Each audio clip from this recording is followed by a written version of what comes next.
Benedict XVI blessed the new headquarters of the Vatican Observatory. It's a new set of buildings about a mile from the old headquarters south of Castel Gandolfo. The Pope was accompanied by the Jesuits that direct the observatory. They showed him around the new installations, telescopes, and pieces of meteorites from their collection. The Vatican Observatory changed its headquarters because it required more space to accommodate the large number of students and researchers at work there. Before, the observatory was in the summer residence of the popes, but for security reasons, the number of visits were limited.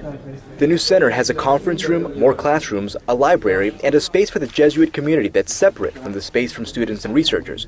Though a large part of the activities of the observatory are done at another center in the Arizona desert, the observatory in Castel Gandolfo is still a point of reference for astronomical investigation. With their observatory, the Vatican is securing a place in the area of world astronomical research. I showed that, of course, because there's somebody in there that I hope you recognized. And I'm thinking of the guy holding the book showing the Pope, whose name is David Brown, and he's from New Orleans. So, though he kind of became a traitor, he went and got his PhD in astronomy from Oxford, of all places. And he's just joined the staff there. I start out with that to remind you that a Vatican observatory does exist, and that there are people like me who wear a collar and an MIT ring, thus proving that it is possible to be at the same time a nerd and a fanatic.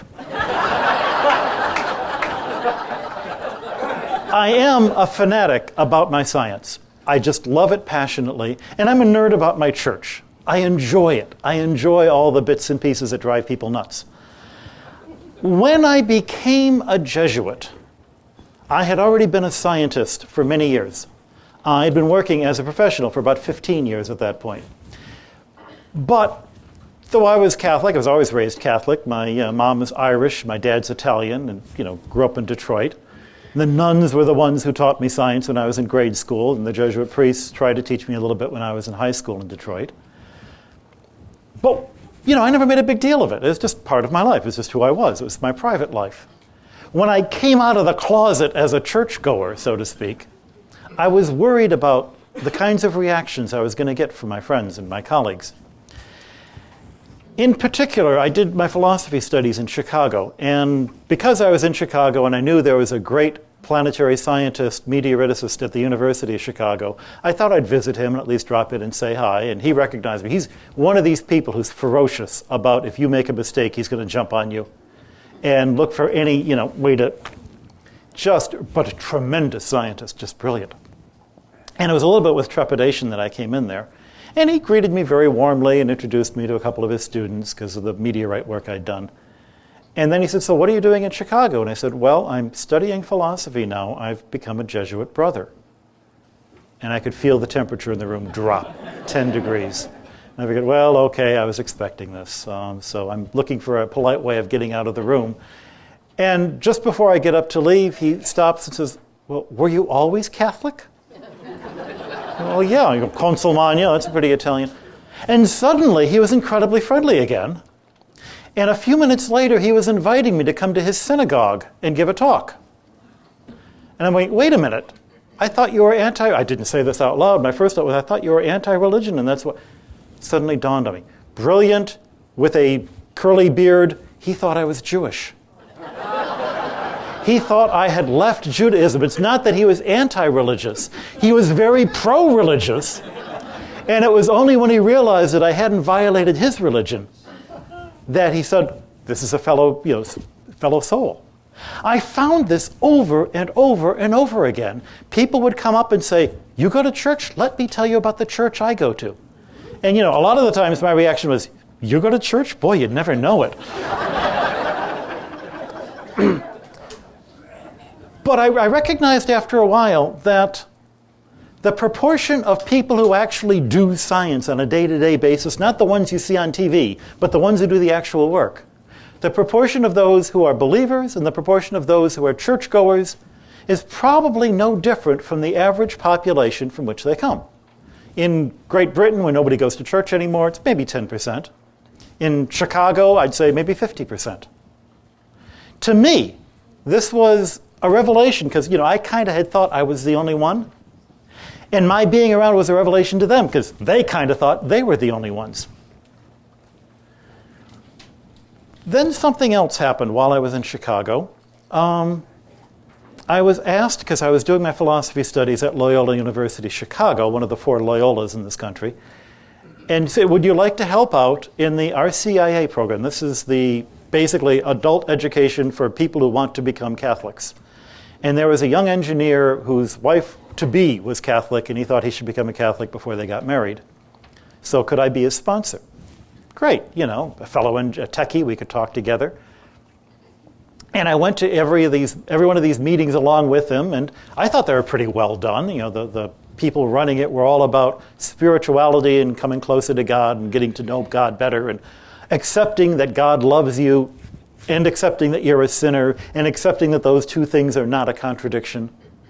There are people who are really good at accepting the one and people who are really good at accepting the other, but it's tough to put the two of them together, and yet that's essential. But every time we'd walk out, he would look more and more puzzled. And so finally we sat down, what's the problem? He goes, well, all this stuff is good, but when are they going to tell me the rules? What am I supposed to do? He was an engineer. He was looking for the rules in life. He was looking for the stated set, you are a Catholic if you do the following 12 things. And I kind of understood where he was coming from because I know engineers. I hang out with engineers. I went to school with engineers. I got 2 degrees from MIT.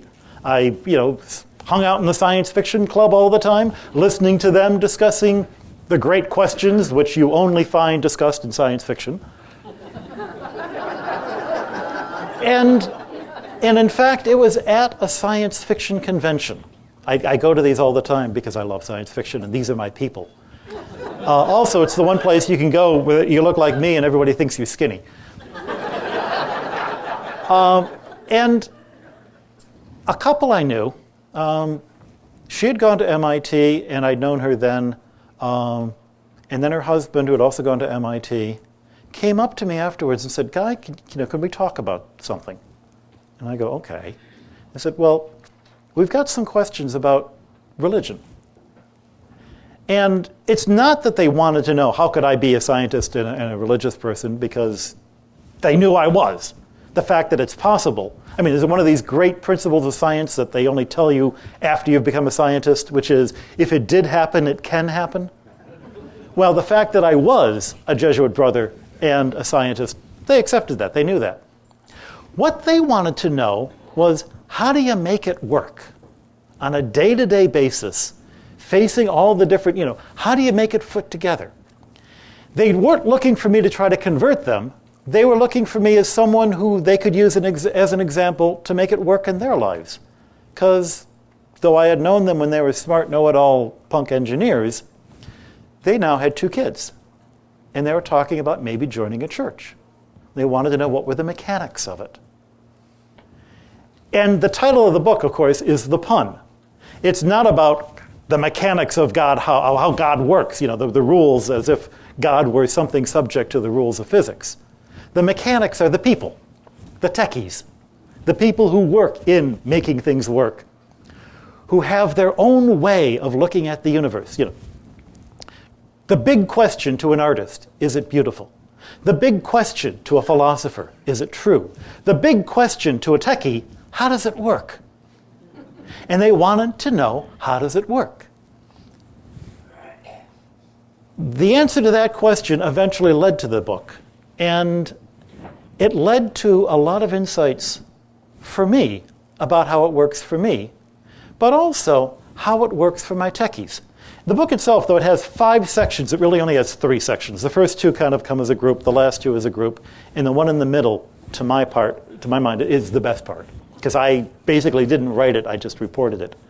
The first 2 sections are the reflections I had based on the philosophy training that they gave me in Chicago about how the universe looks different when you're a techie. For instance, a techie, a true engineer or scientist, is not looking for a proof of the existence of God, because they know such proofs are impossible, and they're used to dealing with a universe where the laws of physics are never proved, they're just shown to be more or less probable. They're not looking for proof, they're looking for confidence. And they're looking for utility. If God exists, so what? What good does believing in God do for me? All right, well, here are some things that believing in God will do for you. It's useful for this. It helps explain a few of the big questions we have. It's not a proof that that's the only explanation, but it's a useful explanation. And the fact that it explains the why is there something instead of nothing question. You can postulate the existence of God and say, oh, well, that's one possible answer. The what is it that I'm yearning for at 3 in the morning when I'm lying in bed saying, there's got to be something that that drives me, that gets me up, that makes me want to do what I want to do. That's the source of my joy. Where is that coming from? The German theologian Karl Rahner calls it the Woraufhin and the Wienaufher, and it's impossible to translate those things into English. I tried. But it's what is that thing out there that I'm searching for, and why is there something in me that makes me want to search for it? As an example, say your religion is Elvis, and you're mad for Elvis, and you find your meaning in life, watching Blue Hawaii over and over and over again. Elvis is not your God. Elvis is your religion, because Elvis is what you use to bring you to whatever it is you're searching for. And the fact that it's not perfect, that you still go to bed lonely tonight, is only part of, it doesn't disprove the existence of the God. It just shows that the Elvis religion can only carry you so far. Everybody's got something that they live for, whether it's sports teams or sex and drugs and rock and roll or building better iPods or whatever. Why do we have this? How is it that cats and dogs manage to survive without it? If you postulate the existence of God, you can come up with an answer. It doesn't prove God exists, but it shows the utility. If you ask, what am I supposed to be doing in life? Why am I here? Again, you might just say life is meaningless, get used to it. Or you might say, there is somebody watching what I do, scoring me on it, and laughing when I really do things ridiculous, and going, no, and the other times. And you realize after a while that your religion is not telling you, don't do that, but your religion more often is saying, no, don't do that. Again, you can postulate the existence of a God, and you have a way of coming up with an answer to those questions. It's not a unique answer. You could postulate other answers. People do postulate other answers. But that's why God's useful. That's a techie question and a set of techie answers. Why do I need a religion to do that? Why can't I just find Jesus on my own? Well, how would I ever have heard of Jesus if somebody hadn't told me about it? Somebody had to print the Bible if I'm going to use the Bible. The Bibles came from someplace. Where'd they come from? A scientist or an engineer can view, and I've heard this, can view religion like they view the big corporation they work for. They don't care much for the corporation. They think the CEO's an idiot. They have no respect for the marketers, but it gives them a place, it gives them a sandbox where they can play. And, to them, the preacher in the pulpit is like the Dilbert's pointy-haired boss. But they'll put up with it in order to get the things they want. Well, what are the things they want out of a religion? As I pushed further and further into this, I began to realize one of the essential, interesting things on this exploration of the techie view of religion is that there are techies and there are techies. There are scientists and there are engineers. And when it comes to this very practical point of view, they can be very different.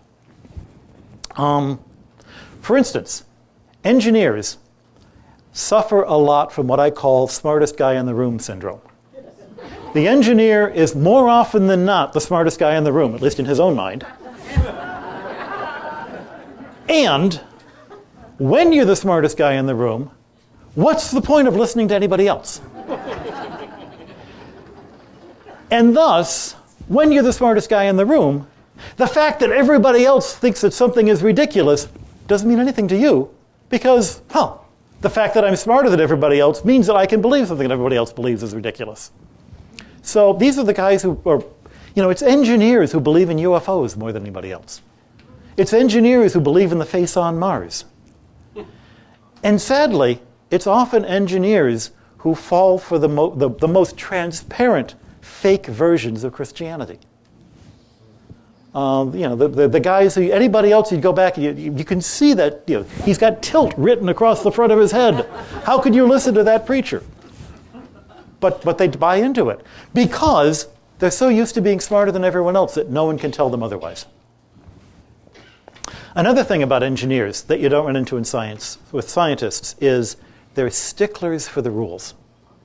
I don't know if you've ever run into a preacher, especially in a church where there's a lot of ritual and rite, the Catholic Church. Imagine an engineer who's a priest. He's going to make sure that every rubric is followed exactly.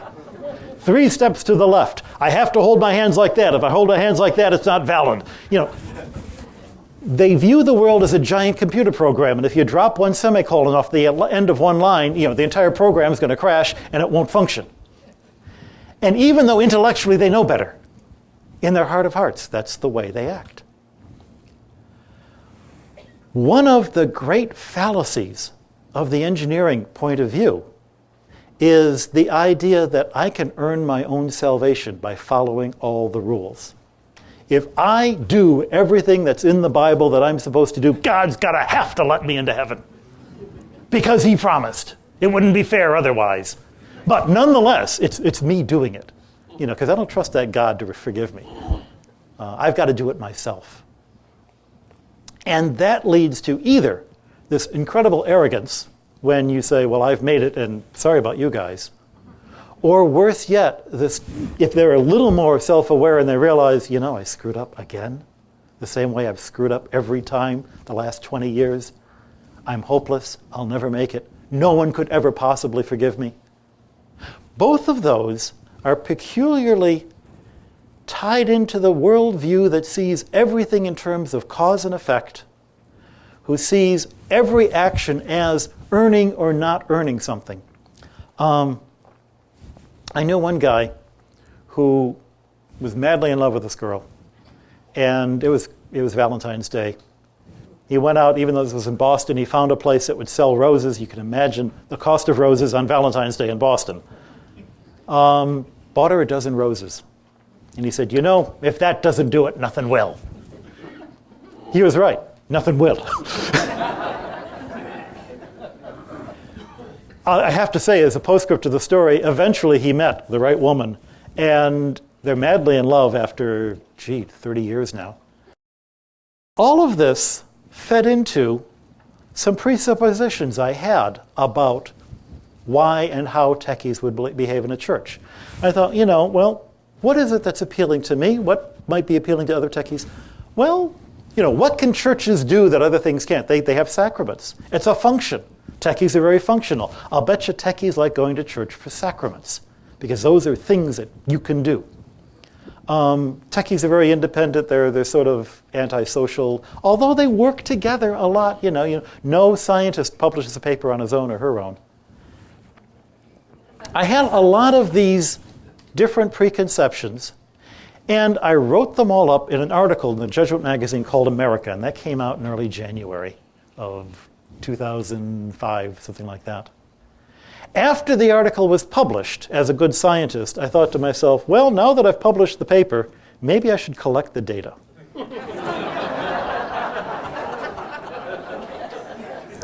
In the year 2006, in the spring of that year, I did a program that all Jesuits do after they've been in the order 15 years or so, called tertianship. You take a year out of your time, you go and do something completely different from anything you've done before. You have another set of studies. You live someplace new. You do another month-long silent retreat. You can imagine me being silent for a month. Proof of the existence of God. I was able to pull it off. And then, at the end of it, you go and do some experiment. They'll send you to Belize. They'll send you to... We had one guy who was sent to live in a homeless shelter in the center of Los Angeles. We were doing this program in Los Angeles. Beat up old house, beat up old room. And he came out looking where he was going to be staying, and he started laughing. You see, this guy had been living the last 10 years in Siberia and Kazakhstan. And he said, this place is so much nicer than I've been living in. I can take the bus to the beach every weekend. Well, they sent me up to Silicon Valley. The Jesuits have a university at Santa Clara, which is right next to San Jose. And I lived there for 2 months. I got complete run of the community and use of the cars and all that. And while I was there, my project was to talk to techies, scientists, engineers, academics, students, adults. I started with my friends, and then friends of my friends, and then people that they referred me to. I have this big community of friends in Chicago who call themselves general technics. They met when they were at Lane Technical High School, and then went on and studied together at the University of Illinois or Michigan Tech. And they stayed friends over all these years, meeting up at science fiction conventions, talking about the latest things they're working on. And some of these people have become quite prominent in their field. And people who have gathered on with them, who are friends of friends and have joined the group. So there's a technology security expert named Bruce Schneier, as people in the room might know. He's part of the gang. There's Mr. Open Software, Eric Raymond. He's part of the gang.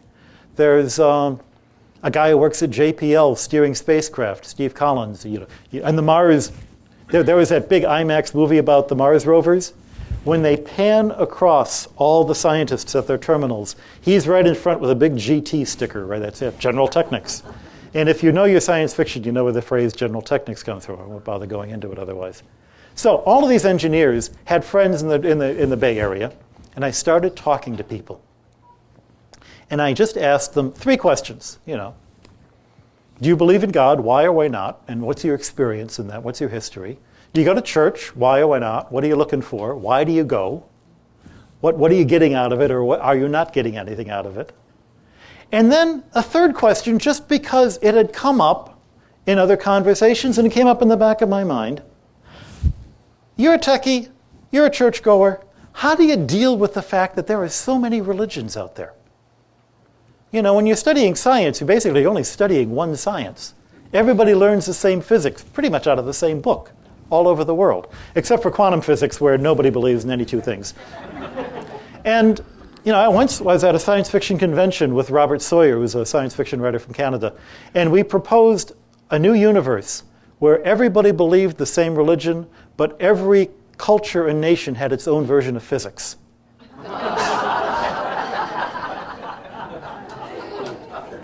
So I wanted to ask, how do you deal with the fact there's so many different... And that provoked some of the best responses. I want to tell you a few of the stories that I came up with, that I heard from the responses. One guy, a scientist, said, well, I grew up, I was raised a Presbyterian, and I really liked the youth leader, and I was in my early 20s and going to the group all the time. And one day he brought in a Catholic priest and a Jewish rabbi to tell us about their religion. And I thought, the Catholic priest, actually made a lot of sense. And the Jewish rabbi, he actually made a lot of sense. And our own leader, he made a lot of sense. And I thought to myself, well, they can't all be right, so they must all be wrong. And he stopped believing. And I'm going, logically, I can see that's absurd. But there's something about me as a scientist where that's I see where you jump to that conclusion. I'm thinking, where did that come from? It was only after thinking about it for a long time that I realized that's not engineering thought this time, that's science thought. Where you choose a class of possible solutions, you test the simplest one. If that doesn't work, then you throw out the entire class. Or if you can't see an improvement from one to the next, then you assume there's no difference and there's no content. And therefore, it's not leading you anywhere, and you throw out that. It's a way of doing science, but of course, it's a bizarre way of doing philosophy. I had another couple. They were in an interesting situation. They were church shopping. He was raised Unitarian and he was a fallen away Unitarian, I guess you'd say. And she'd been raised Catholic and had all sorts of bad reactions to it. But they got 2 kids, looking to the point, kids are asking the questions. Both of them felt a lot of deep spirituality. and they were trying to find a religion that was appropriate for the kids. So they were going down, what are the things we're looking for? She was a medical doctor, he's a mathematician and scientist. And they were comparing. Well, she wanted something, a liturgy that had an emotional content. Chants and drums was the way she said it. He wanted something that was intellectually coherent. Though she's a very smart person and would not accept a stupid religion, and he was a sensitive person with a sense of artism, art to him, and he wouldn't like an ugly liturgy. And they said, the big name brands are pretty reliable because if they've been around for a few thousand years, they probably got something going for them. Like Judaism or Catholicism or Lutheranism. They weren't real happy with the Muslims, but that may have been just a cultural thing that they're coming from. So for a while, they were Quakers. And they stopped going to the Quaker meetings because they said, well, Quakers are kind of flaky. And then one of them said, well, at least the ones here in Northern California, they're kind of quaky. I don't know about the other ones. Incidentally, the copy editor of my book was a Quaker from Northern California, and she said she rolled over laughing when she read that. So they have a good sense of humor anyway. And they're just sort of testing out religion after religion. And the one guy, I nearly said his name. I'm trying to keep these personal. He said, there are certain religions I wouldn't believe in any. I can't judge what religion is true, but I would never belong to a religion that was obviously false. Oh, that's interesting.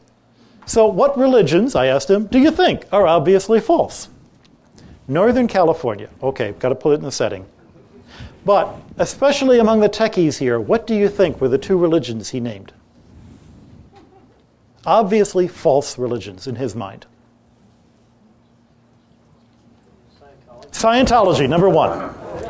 Fascinating that every scientist I've asked that has said Scientology. The other one. Mormons. That's the second one. The bizarre thing is that my thesis director at MIT is a Mormon. I know a lot of techie Mormons. But if you're outside the fold, it looks really peculiar. And it's one of those things they're just going to have to deal with. It is fascinating, though, that everybody in every crowd I've ever asked at anywhere in the U.S. has named exactly those two, which are the two they named. But it was fascinating to me that he was making decisions not based on truth content because he thought he could not ever find the truth. I talked to another scientist who said, well, I go to church because it makes me a better person. And I thought, well, that's a kind of an operative, functional reason. But again, is truth not an issue there? Very strange. I actually wound up talking to more than 100 different techies. And I wrote up 26 of them in the book, alphabetical. I gave them new names in alphabetical order of the order in which I interviewed them. And this issue of the many religions came up in particular with a particular guy who I'm calling Jules. In the original version of the book, I called him Justin. And because his background is quite unique, anybody who knew him would immediately recognize him. Unlike the other people, he's a graduate of Caltech who does professional photography and science fiction. And anybody who knows him would know immediately, of course, that's him. So I put that section past him to say, do you mind if I say this about you? And he said, the only thing I object to is Justin, because I don't want to be mistaken for a boy singer. I want to read what we came up with, because that's the one part of this book that...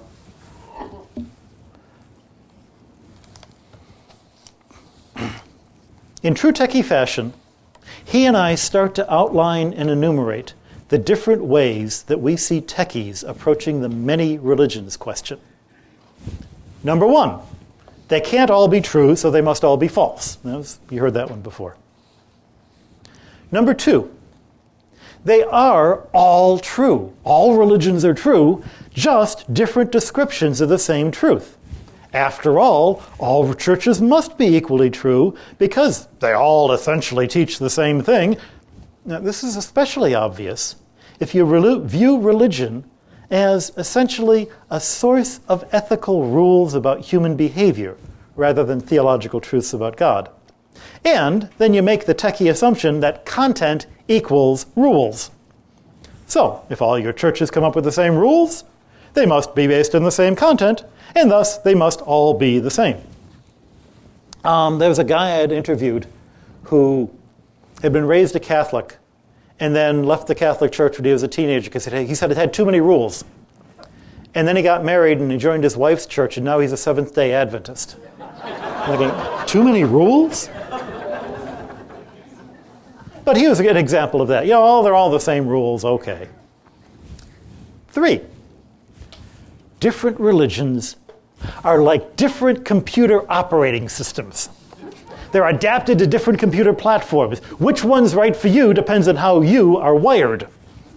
In other words, the choice of your religion and the choice of what religion you should follow depends on your personal history, your internal needs, your genetics, the general question of what you're trying to get out of the religion.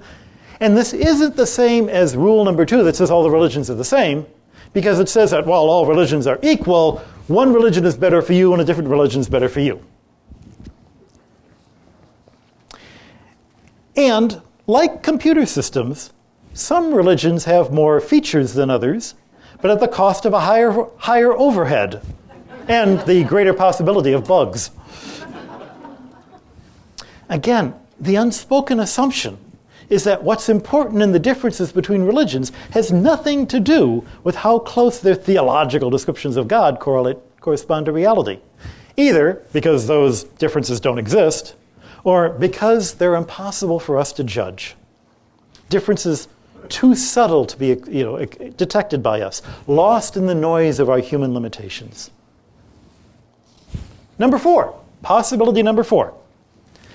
Different religions are different approximations of the truth. But some approximations converge on the truth faster than others. If you know the mathematics of convergent equations, this makes perfectly good sense. The guy who described this to me was a mathematical engineer. To the rest of the world, you go, huh? Never mind. This is different from the previous 2 descriptions because it suggests that there actually could be one religion that converges on the truth faster than every other one. In that case, it would be the better religion in the sense of being more useful, more util, if not necessarily truer in the long run. Possibility number 5. Different religions are like different levels of physics. We know that Aristotelian physics, though a perfect example of common sense, actually is less accurate and a whole lot less useful or powerful than Newtonian physics. But likewise, at a certain point, Newtonian physics fails and we have to see that it's less accurate than quantum physics, and so on and so forth. Only quantum physics comes closest to the truth. So, for a lot of people, for a lot of the time, the less true versions of religion, which could be easier to grasp, can be adequate, just as most human beings happily live in the common sense world of Aristotle without even realizing it. And most engineers can do most of their work using merely Newtonian physics. But at the end of the day, and especially evident in the hardest and most extreme cases, those other versions of physics will fail to give an accurate description of the truth. Of the 5, the last one is the only one that suggests one religion really does more closely match the truth. And we can argue about which one that is.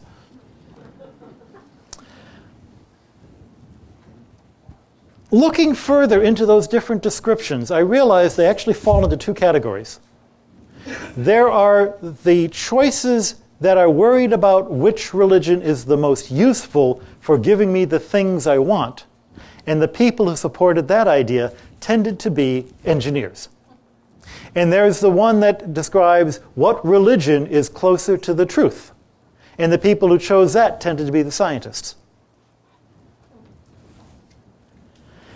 While I was doing this survey, I started talking to students. I was at Santa Clara, which is a big university. There's also University of San Francisco and Berkeley and a couple of other schools I went to and described what I was doing and asked what was going on.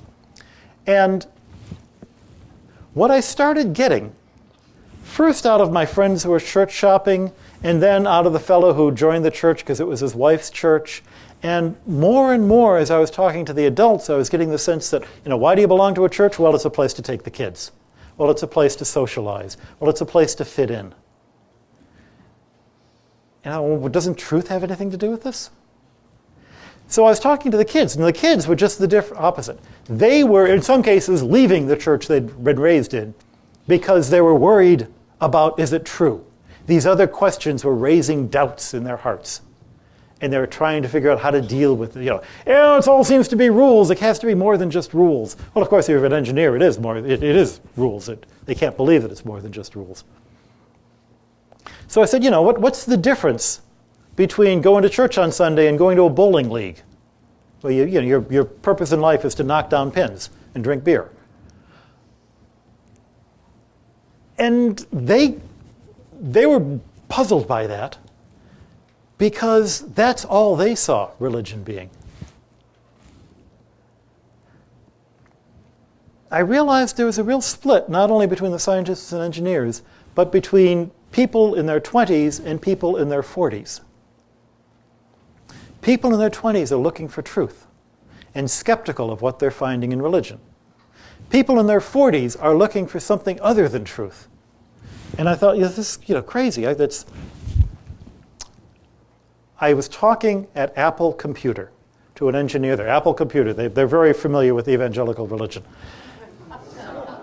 And I was saying, what crazy is to me is that so many of the people my age and older go to church without thinking about, trying to find truth. And he says, Guy, you don't understand at all. You're not selling truth. You're selling tech support. Yeah, once a week scheduled maintenance, right. But of course he's right. By the time you're 40, you've already settled on what the truth is. By the time you're 40, you've already oriented your life. You're not going to keep asking the same questions over and over again that you asked when you're 20. Otherwise, you sound like those 55-year-old or 65-year-old rock singers who are still playing about teen angst. And you go, you're kind of old for that now. What you are looking for is the structure that gives you the support you need to carry out the decisions you made when you were younger. And that is what religion is to older people. The fascinating thing to me, too, was that whether I was talking to believers or non-believers, old people or young people, scientists or engineers, after a while I wondered, let me just tell you a story. I've got a very good friend who's an astronomer and an avowed atheist, but great friend, great buddy. And when I was thinking of joining the Jesuits, I had all this literature and showed it to her. And she goes, this is very attractive. This looks good. And she knew me, and she knew kind of what I was interested in. And she said, we knew each other from a medievalist club, SCA, so it was, so this all looked very medieval to her.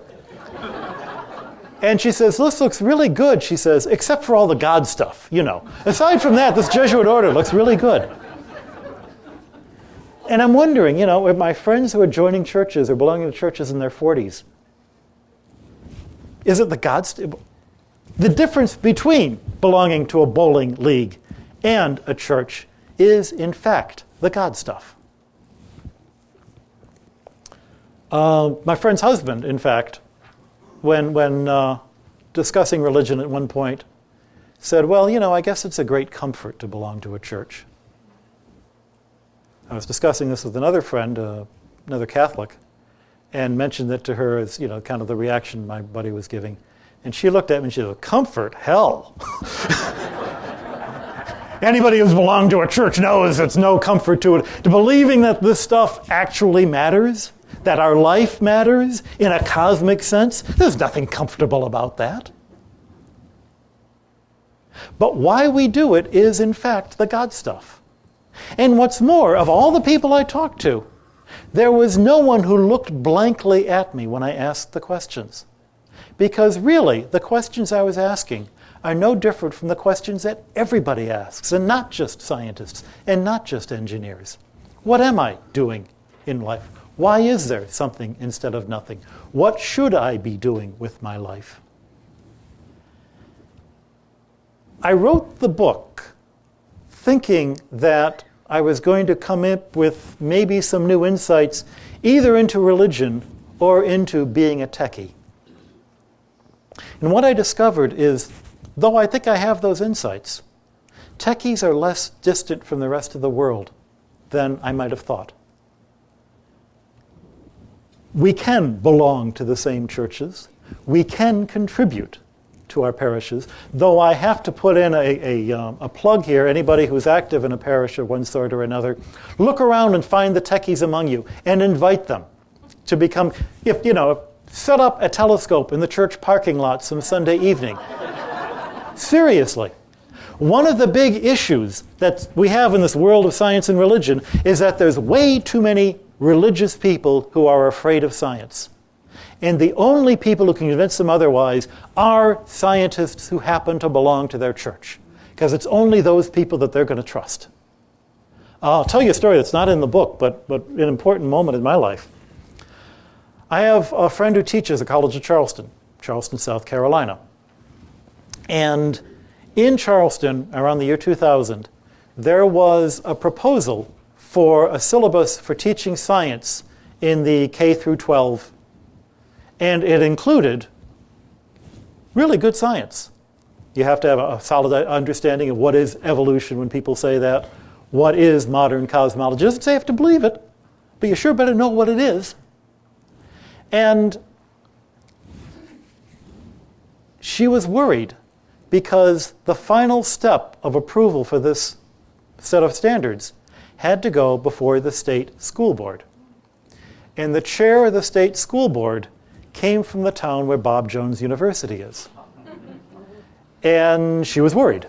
So she said, Guy, can you bring your collar, come to South Carolina, and just come to us and come and sit in at the board meeting. You don't have to say anything, just be there as someone who supports it.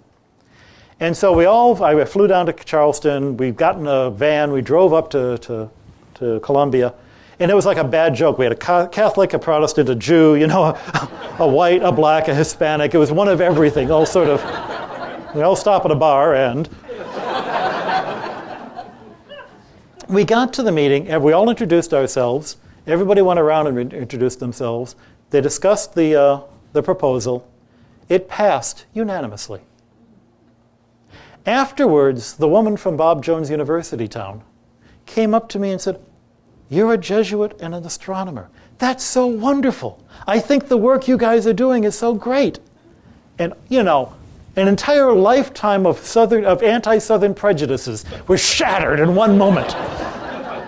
Oh my gosh, everything they told me was wrong. But really what was going on was, finally she saw a scientist she could trust. And it is a matter of trust. If the only scientist you ever saw was Richard Dawkins, you wouldn't believe. If you were told you had to believe in Richard Dawkins and evolution, or the pastor you know and trust and love who married you and baptized your kids, well, that's an easy choice. But that doesn't have to be the choice. There are plenty of ways of accepting science and recognizing that science is but one color in the multicolors of the universe.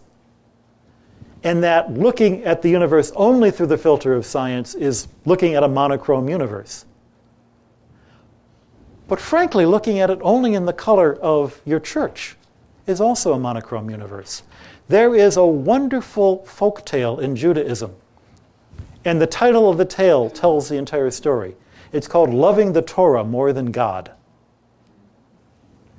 And I think we all know the kind of people they're talking about, who tend to fit into the engineer stereotype. I followed the rules. I've earned the salvation. I didn't have to depend on that untrustworthy God. In the same way, scientists who are willing to stand up for science among their church people will bring more than one color to the universe, and it enriches your faith, just as your faith enriches what science you do and why you do it.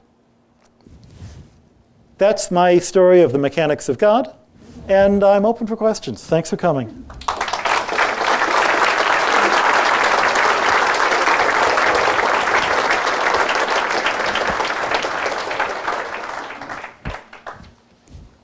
Anybody? It doesn't have to be just about that. Yes. Oh, wait for the mic, so you can be recorded. Could you tell us a little bit about Pierre Teilhard de Chardin? He was a Jesuit like yourself and a scientist, and he, I believe, resolved some of the problems between religion and the church and scripture and so on. But I've read about him, and what I've read about him tells me he was a very remarkable and unusual man. Yeah, Teilhard de Chardin is a remarkable man, and he's actually buried in New York. He happened to be in New York City when he died, even though he was a French scientist who spent most of his time in China. And he was an evolutionary biologist and a Catholic priest, and worried about, he was one of the people involved in the discovery of Peking man, if you know your whatever that is, anthropology. He was a remarkable man. At the time that he was writing, he was viewed in some suspicion in some quarters of the church. The director of the Vatican Observatory, who just retired, George Coyne, tells the story when he was a young Jesuit studying. And there were a number of scientists among the Jesuits studying for their theology degree so they could be ordained.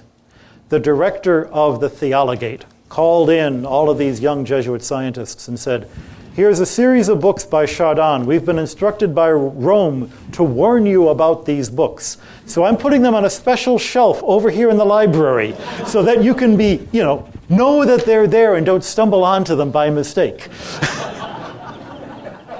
In fact, both John Paul II and Benedict XVI have quoted Chardin at great length with great approval. Part of Chardin's difficulty, though, was that he wrote 100 years ago. And what he was reconciling was early 20th century philosophy, much of which didn't survive World War I, and an early 20th century view of biology, which has also developed since then. I think, to my mind, the most important thing about Chardin was not necessarily the answers he came up with, but the process he went through saying, religion can learn a lot, thinking of the universe from an evolutionary point of view. In fact, St. Augustine did the same thing 1,500 years earlier.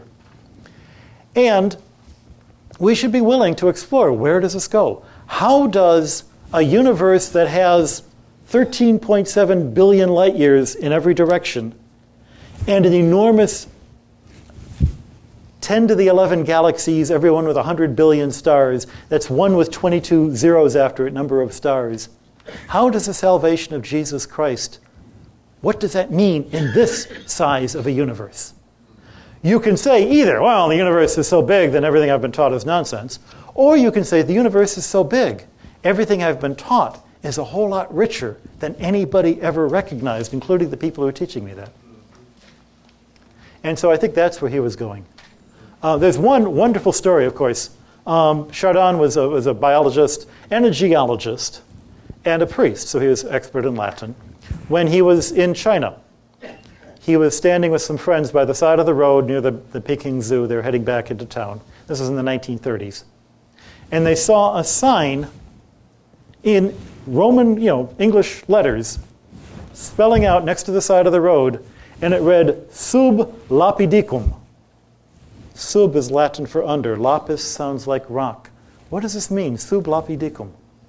And they stared at it, And why would there be a sign saying sub lapidicum right next to the side of the road?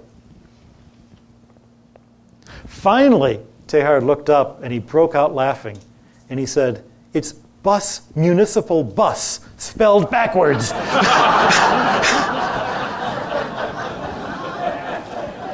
So sometimes it's helpful to be able to look at things from a totally different point of view. Other questions? Here first, yes. Wait for the microphone. I'd like to know why you chose to be a brother instead of a Jesuit priest. The short answer, which is always good because it's true, is I didn't choose. When I was in my late 30s, wondering what to do with my life, this idea that had been floating around for 20 years of being a Jesuit popped into my head again. And I said, you know, actually that makes sense. I should be a Jesuit brother. Brother? Where did brother come from? For a Jesuit, I could do a brother. Why in the world would I be a brother? And it was the call. That's the only word for it. I talk to the novices on occasion, Jesuit novices, to see, I say, sometimes I wonder if God exists, but I never doubt the fact that he wants me to be a brother. I'm more certain of that than anything else. But do I understand it? Absolutely not. It's the call. That's the only word for it. Back there first, and then, yeah. There you go, sir. I happen to be a geologist and paleontologist by profession. You can correct me on there. You brought up the name of Chardin. I want briefly like to have your comment. You mentioned it in your book, but didn't mention it this evening, the Stephen Jay Gould. This is Rocks of Ages, where he also tries to separate religion compatibility with science, mostly stimulated to avoid any further confrontation with very strict creationism. Right. And you are talking also about compatibility, but he has evolved between, he talks about two separate, non-overlapping Magisteria. Magisteria, yeah. Exactly. Could you elaborate a little bit for our benefit? That, of course, because it's very popular among paleontologists. Yeah. Like a lot of people who have talked about this, he knows science, he knows more about his science than I will ever know. But he really doesn't know religion. He doesn't understand what religion is. And what he's saying, there's a certain truth to. You cannot substitute religion for science. You cannot substitute science for religion. They're doing different things. They're looking at the world through different filters. But to say they never overlap is obviously false, because they obviously overlap in the human being who is the scientist and the human being who believes in the religion. And it's at that overlap that, in fact, they enrich each other. At that overlap, it's like when you have the red light and the green light and the blue light, and you put them together and you have white. You have the full set of colors. For instance, it is your innermost desires that cause you to be a scientist in the first place. That, what does it mean to be a scientist? If nothing else, it means you're dedicated to truth. You would never be happy with an elegant theory that you knew was false. You would never be happy with an elegant theory that would get you a bigger grant if you knew in the back of your mind it was false. Truth is more important than anything else, this abstract sense of truth. You also believe that the universe is worth studying. Where did that come from? Not every religion believes that. If you believe in a religion that says, what I should be doing with my life is meditating, rising myself out of this corrupt universe, it's a very nice religion. But you're not going to be a scientist if you think the universe is fundamentally evil and corrupt, like the Manichaeans did. On the other hand, if you say, this is the universe, this is the world that God so loved that he sent his only son, then you've got a motivation to become really involved in this universe. So I'm saying the choice to be a scientist has religious roots. Likewise, our understanding of religion is formed and shaped by our scientific view of the cosmos. Always has been. And our understanding of religion grows as our understanding of the cosmos grows. So we don't view God the way that they did back when they thought the world was flat and there was a dome over it and waters above and below the dome, and gates that kind of leaked water every now and then. That was a really big universe, the biggest they could imagine. And bigger than that was God. But that's puny compared to 13.7 billion light years and the possibility of multiverses beyond. So They do overlap, not in the sense of one substituting for the other, but each supports the other. I'll put it another way, too. Most of what we know is by analogy. Most of what we know is, I experience this, I make sense of this new thing I've experienced on the basis, oh yeah, it reminds me of. So you know, when people go to London, I hear this all the time because I've been traveled a lot. They walk down the streets of London, boy, this sure reminds me of Houston. I don't blame them, because what they're doing is perfectly reasonable. They're taking something new and strange and trying to relate it to what they already know. The more things you know, the better these analogies become. So knowing religion in many ways helps me understand what's going on in science. Knowing science in many ways helps me understand what's going on in religion. I mean, anybody who can understand Catholic theology, quantum physics is a snap. So, that's where I'd go with that. We had one more question here, and then that's probably going to be the end of it, because it's already 7 o'clock.